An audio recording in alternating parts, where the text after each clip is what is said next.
Hi guys, Paper Pig here. Today I'm going to share with you basically the first half hour of my range session, which I do every day. The first half hour starts off with just warming up effectively, so I do some stretches, and then I'll work with my clubs starting from my wedges up to driver. And what I'm doing with warm up is mostly just exactly what it says, just warming up. I'm not really concerned about my swing. I try not to have many swing thoughts. I'm just trying to make sure that I'm sort of reinforcing and replicating where my swing was at the last time that I was at the range. So at the end of the last swing range session from the previous day, I was probably working on some sort of swing thought or swing change. I'm hoping it's ingrained by this point.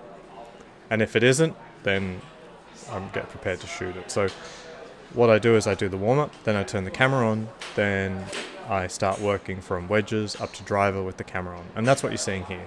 And this is the first half hour of my range session. And every range session. This means it gives me a consistent way to check progress each day. Otherwise, I've just got various clips of video of me hitting different clubs with different swing thoughts, and none of this is comparable. So I try at least set a benchmark each day.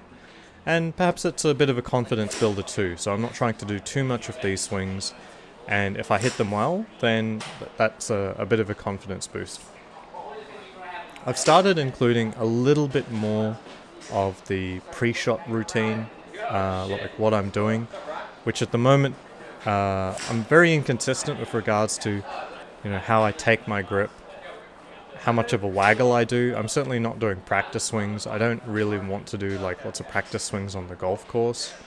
I don't really want that part of my pre-shot routine, but I have to worry about like me re-gripping the club. Now some of that is because I've recently shifted from an overlapping grip or a Vardon grip to a baseball style grip. So I'm gonna forgive myself for that for now. Now, with my swing so far, today it felt really good, although on a few of my clubs, as you saw in that previous shot, I was able to find the heel of quite a few shots.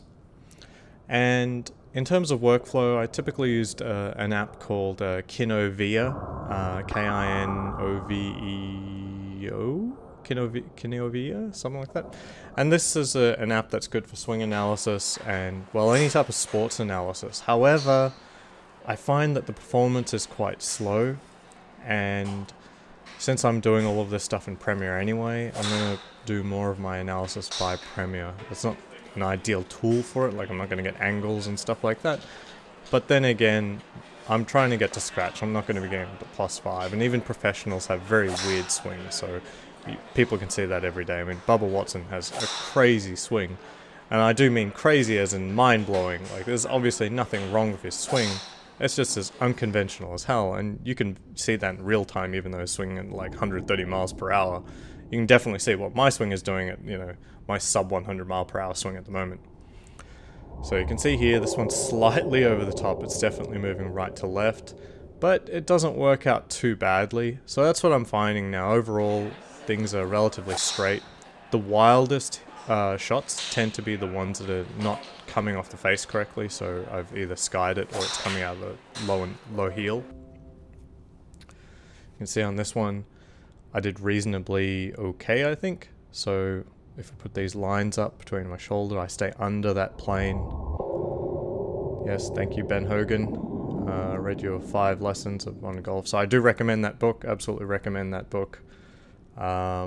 I have to reread chapter 1, I think, on grip, because, I don't know, I keep playing around with it, and it needs to settle down.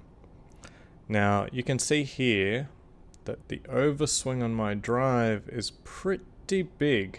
Not something... I think it's definitely something that's contributing to my ability to strike center of the club face well, but I don't really want to mess around with it prior to my benchmark round this Sunday. So it's funny, I'm not seeing the same problems with face striking compared to my irons or my hybrids, but I think just psychologically I'm not really trying to wind up and hit the ball as much as possible with those clubs, so naturally the backswing stays a little bit under control. So potentially on my drives, I'm going to have to consciously actually tone that down a bit when I get to the golf course this weekend. But the rest of my clubs, they're hitting fine. So for the rest of the range time, so normally 2 hours each day. First half hour is this routine that I just talked about. Last hour and a half is usually some sort of swing change I'm trying to work on.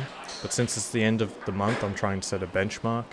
I'm just working on feel and consistency. I'm trying to figure out what is the swing that I can deliver with zero thoughts in my head. And that's exactly what I want to take to the course. I want a swing that I can just concentrate on playing the course and not trying to change the swing. I mean, if I get out on the course and it's just going right, I'll play it. I can just align left and just let it happen. I'm not going to try and fix it out there. Today as well, you can see that the video quality is a little bit higher. The AS200V from Sony is the action cam that I use, and I'll do a review of this and I'll show you exactly how I use it on the course, so that perhaps you can make the same changes that I have. It's helped me after only 6 months of starting to play golf, and I've never played any sport before, and I'm not a dancer either, so using my body is not something I'm normally used to doing. Certainly not, I'm a typical, engineer, basically, a geek.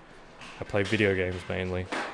So if it's helped me, I'm sure that if I can get to scratch in the time that I'm talking about, so 2 years just from sticking to video analysis and the right set of gadgets, and throwing away the wrong set of gadgets. I've already done that for a few products, and I'll come up with that too. I'm sure you can get better too. And make sure you keep following pros as well, because I'm not going to give you like swing tips and stuff like that. I'll give you what works for me, which is going to be quite unique. I don't expect anyone to be able to apply the actual swing changes, but I totally expect people to be able to try the approach and the sort of the methods and the technology that I use, because none of this stuff is expensive, at least compared to most things in golf. And I hope that where I'm at now looks similar to your game, or maybe worse, because I don't think it's really inspirational from my perspective what I'm trying to do here. If my game is already better than yours, I'm hoping you can see a progression, and hopefully we can all improve together. So just hit the subscribe button, and I'll see you next time.